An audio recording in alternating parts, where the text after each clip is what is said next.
What's good? It's your boy CJ Goodfellow. We back with the boxing clinic. Y'all know what it is. And, back with some more boxing talk. Shout out to Josh Taylor and congratulations to him. He was the first man to stop Miguel Vazquez tonight. It was on Channel 5 in the UK. I caught it. And it was an excellent fight. And I called it as one of the, low-key potential fight of the night stillers.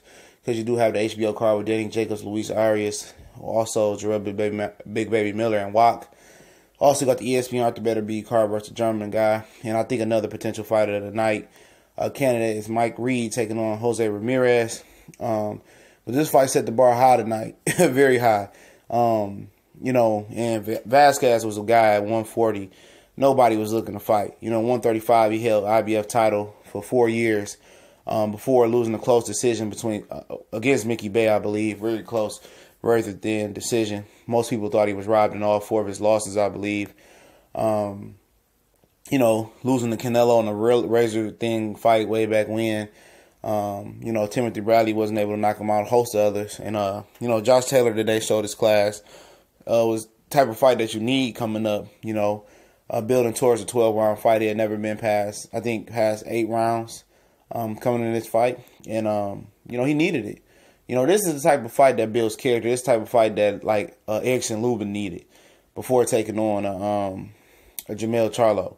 And versus a tough, savvy veteran with a good chin. And early on, Vazquez was awkward. He definitely won some rounds. It was tit for tat going back and forth. On the inside, he was dominating Josh Taylor early. I ain't gonna say dominating, but he had the edge. He just knew how to fight on the inside. Josh Taylor did it well. We're gonna talk about that at the end. But Vazquez was just awkward. He was trying to set up that uppercut. Josh Taylor was wary of it. He picked up on it early. He had hit Josh Taylor. Josh Taylor hit him. He was awkward. His movement was good. And it was a high skillful, high tactical fight, but it's one of those rare occasions where it had a lot of action as well. Because both of these guys were defensive responsible. And to land a clean punch, it was very hard early on. And Vazquez was controlling range. He'd get out of range, get in range. And Taylor had to unlock the Vazquez code. And it took him a while to really get Vazquez beat. And Vazquez is very awkward. If you have seen him fight, he's very awkward, man. So you don't know when he's hurt or when he's not hurt because he's got that irky-jerky movement, And, Vazquez was the man on the inside. And, he was, going to the body some. He had cut Taylor, I believe, with a punch. He was trying to sneak the uppercut, so Taylor had to watch that because Taylor sometimes had that high guard. We know Taylor switches to righty to lefty. He switched a little bit to the orthodox today, but he found his most success in a southpaw stance. And, it was just a good fight, man. Vazquez isn't the biggest puncher, but he attacks with volume, and he was landing. He's landing some, and Taylor was landing some.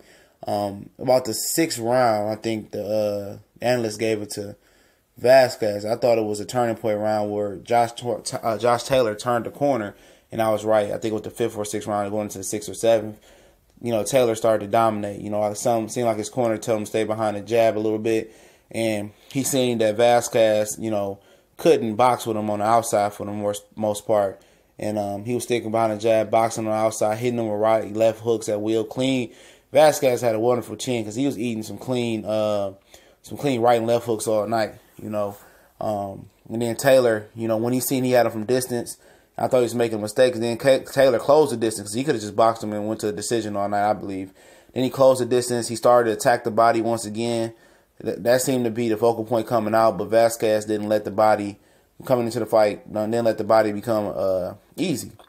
Because he had that uppercut like he knew Taylor was going to try to go to the body.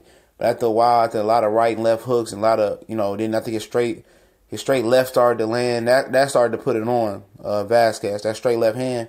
That was a game changer because Taylor was coming with a lot of hooks. Then he switched tendencies, like he'd move in.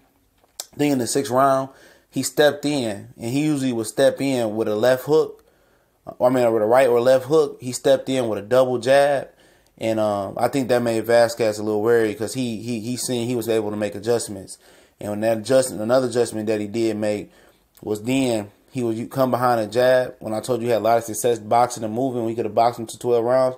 He came in behind a jab and started beating the body down about the 8th round. He started murdering the body. Right hook, left hook, right hook. He started doubling, singling it up. And then he would, come upstairs some to keep Vazquez's hands at home. And then finally in the 9th round, attack to the body. And then Vazquez tried to roll out. And then he caught him with another right hook to the body. And he just couldn't beat the 10 count. He stayed down here. And Taylor just showed to me that I believe, with a little bit more seasoning, that he head shoulders above the competition at 140 pounds. I don't see anybody that can match his skill level. It's just going to be able to get an opponent that can go 12 rounds with him. That's the only real question is probably 12 rounds. He need to fight a big, powerful puncher. I know he fought a Harry Davis, who was an athletic, good puncher. But I think he just needs to fight a proven puncher that's very, very durable. But he fought a very durable guy right here. It wasn't a big puncher. But Vazquez has never been stopped at any level, at any weight class at the professional level. He showed a good chin. And, the Mexicans have a very good chin. And Taylor had the wherewithal to go to the body. I don't see anybody beating Taylor if they continue to season him right. Get him with another durable opponent that could punch some and really test his chin. But it seemed to be like he's physically strong. He can punch with both hands. He can switch hit. He's defensive responsible. He moves his head, got good feet work. I think he's better than Lipinets. I think he's better than Regis Prograis. I think he's better than Amir Ahman, Jose Ramirez, Mike Indeed, Maurice Hooker. I think he's better than the competition, man. It's just more seasoning for him. Just getting a more durable opponent. Maybe 1 or 2 more fights. He only got 16, 17 fights. Think about 20 fights he already come over. He already fought in the United States, if that's an issue. I think he fought over here twice, once in Texas, once in Vegas, I believe. But he won a 9th round TKO. Well, right from now, 9th round knockout. And I don't see anybody competing with him at 140 with three more tough fights or experienced fights. Don't even have to be tough. Just the right, fighter in front of him.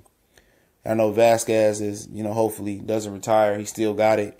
But Josh Taylor just proved to me that there's nobody at 140 that's going to touch him. Nobody. With Terrence Crawford moving up, it's nobody at 140 that's going to touch him with more seasoning. It's nobody with the puncher power, the skills, the whole package. He the whole package. Put it that way, the whole package. And some. So, we gone.